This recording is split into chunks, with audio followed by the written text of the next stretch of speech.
All right, let's talk about homes. Let's shift gears completely. Yeah, sure. So here's a chart that shows the existing home sales median price, Right.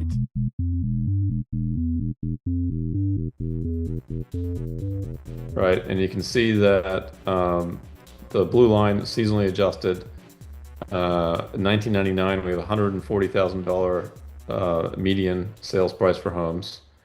Went up to about 230 in October of '05. Went down to about 160 by July of 2011. Financial crisis in here Hmm. was a contributor of that, but even then it was coming down before that. And then since then it's been on this pretty There. steady climb, and then it's accelerated from May 2020, pandemic times. It's massive acceleration. And to our earlier discussion about debasement, here's an example of that, right? All that money that was printed had to go somewhere, and a Hmm. lot of it went into stocks, a lot of it went into real estate, right? And Yep. so for the people that own the homes, that's great. Yep. But for the people that don't own the homes, their ability to own a home is getting away from them, Right. right? So anyway, here we are now, as of June 2025, at $415,000 average sale price. Right.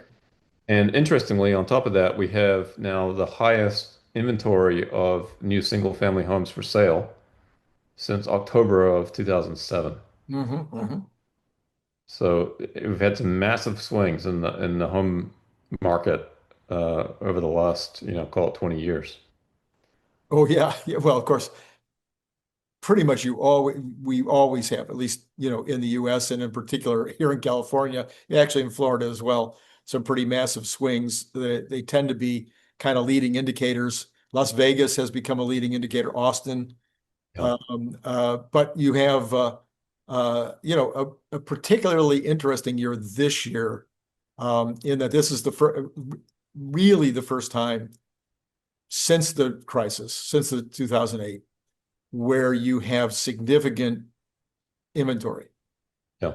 It has been short inventory year after year after year after year.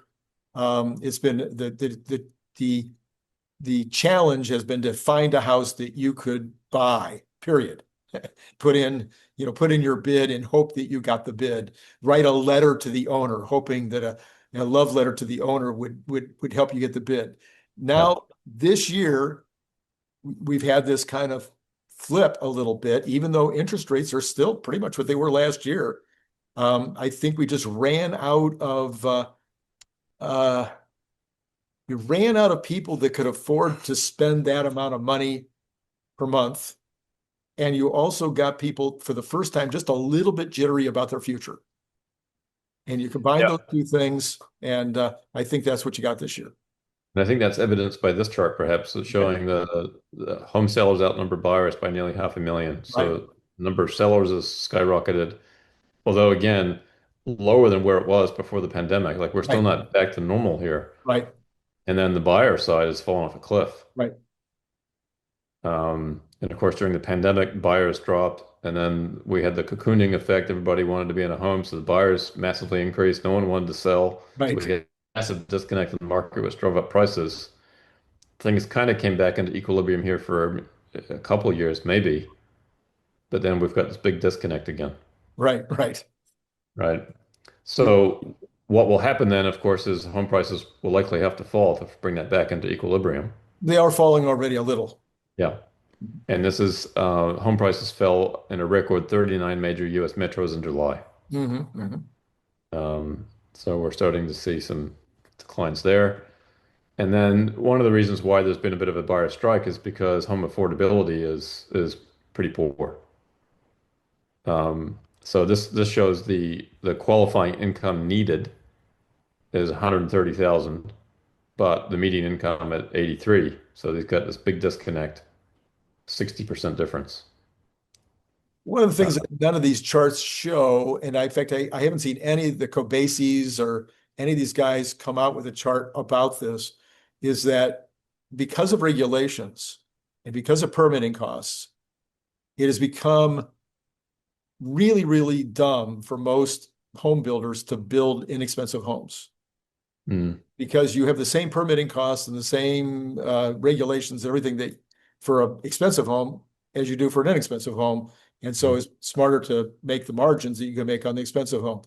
So we've got a little bit of a disconnect now where the 30-somethings that are finally maybe thinking they want to buy a home, even the ones that are available, the ones that are currently on the market, are the higher priced luxury homes, not the starters. Interesting. Yeah. Yeah. And then housing cost as a percentage of median household income, 30% is considered to be kind of the ideal. Right. And we're up here now pushing almost 50. Yeah, and I would clap back just a little bit on this one too. The 30% number is old news. That's never going to be, well, not never going to be true again. It's not going to be true in the short term, but Yeah. 40% is probably a little more realistic. Sure. Yeah. And we were at 40%, um, you know, 3 or 4 years ago. Hmm. It bounces around a bit, but certainly lower interest rates would be a welcome sign here. Right.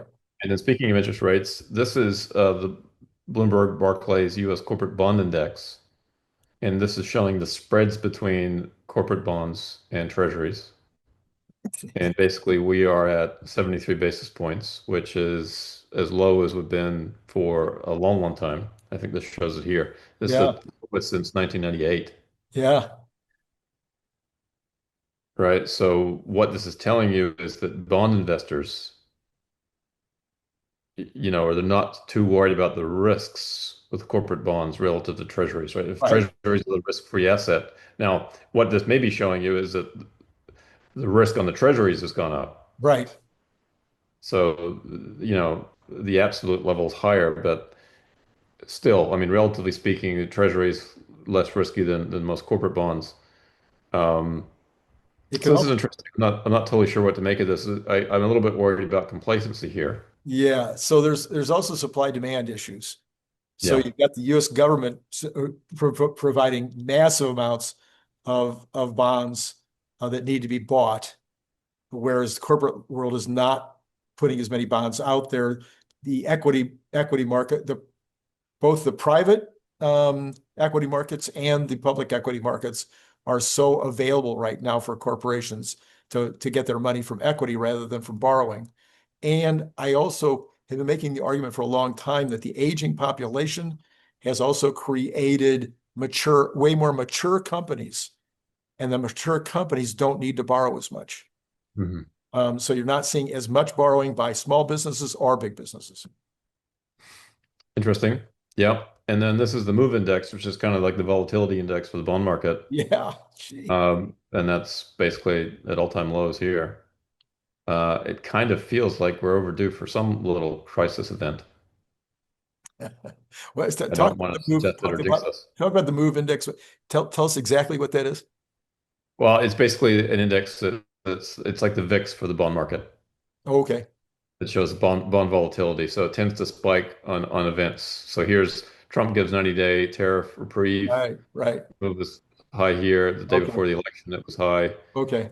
Here was 5% 30-year yield, which is a 16-year high. So that was big here. Here's the Silicon Valley Bank failure, Yeah. Yeah. right? So you got some disruption in the bond market.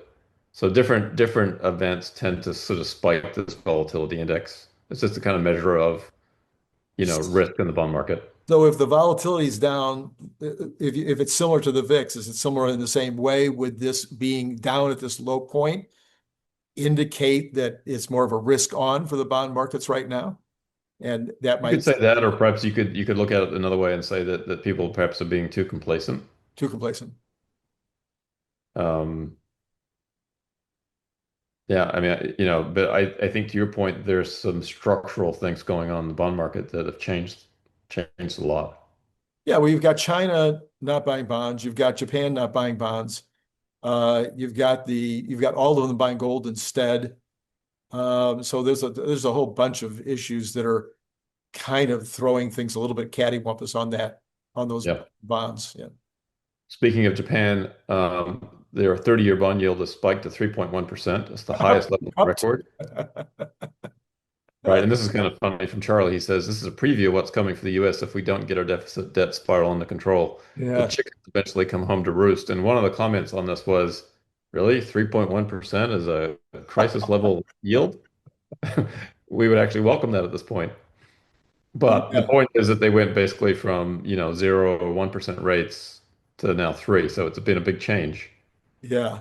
For those who listen to Larry and I once a month talking about the Cathie Wood report at the end of the month, we've been talking a lot. Oh, not recently, but months and months ago when we had this Japan carry trade unwind.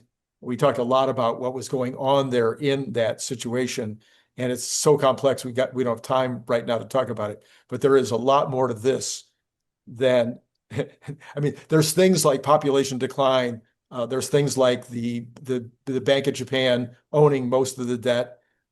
There's a whole bunch of stuff that Yep. that falls into this, but it is interesting to see what a giant jump that it's taken in the last little bit. Yep.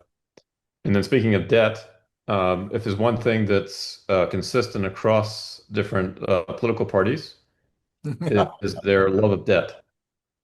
So when Carter was in office, we had 1.2 trillion of debt in 1981.